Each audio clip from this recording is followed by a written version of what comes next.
Henri VIII a été qualifié de monstre pathologique pour l'exécution d'Anne Boleyn à la Tour de Londres, après que des archives déterrées aient montré qu'il voulait à l'origine la faire brûler par le feu.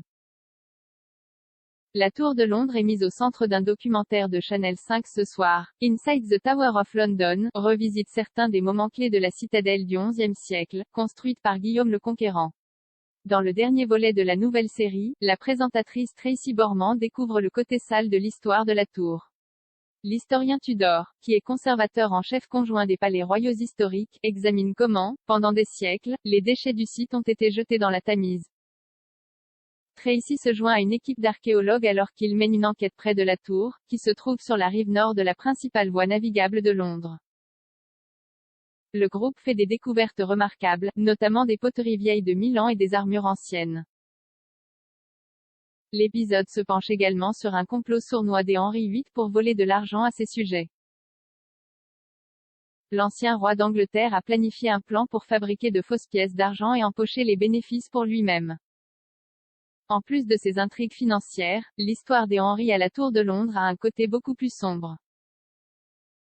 L'ex-monarque a fait exécuter sa seconde épouse Anne Boleyn à la Tour après avoir échoué à produire un héritier mâle au trône.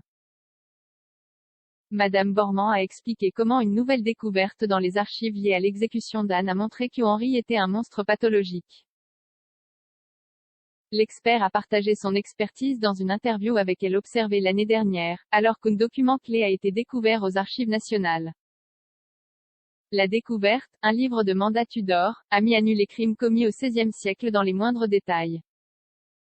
Dans le document, le roi a été cité comme disant que sa reine a adjugé à mort.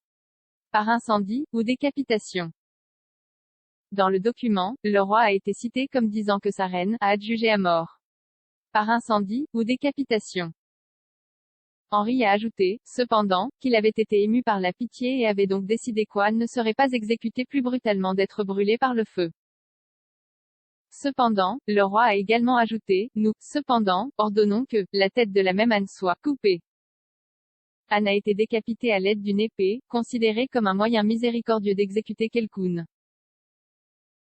Madame Borman a déclaré, en tant que document jusqu'alors inconnu sur l'une des événements les plus célèbres de l'histoire, il s'agit vraiment de poussière d'or, l'une des découvertes les plus excitantes de ces dernières années. Ce que cela montre, c'est la manière préméditée et calculatrice des Henri. Il sait exactement comment et où il veut que cela se produise.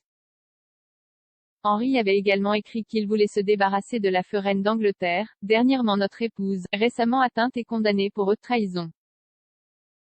Ces instructions étaient destinées à Sir William Kingston, le constable de la tour.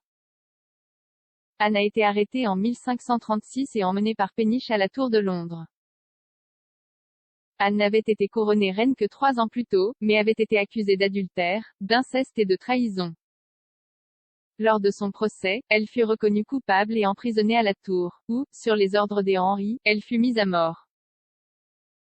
Henri a cependant opté pour qu'Anne soit décapitée par un épéiste français, plutôt que d'utiliser une hache, ce qui aurait été plus douloureux. Inside the Tower of London est diffusé sur Channel 5 ce soir de 20h à 21h.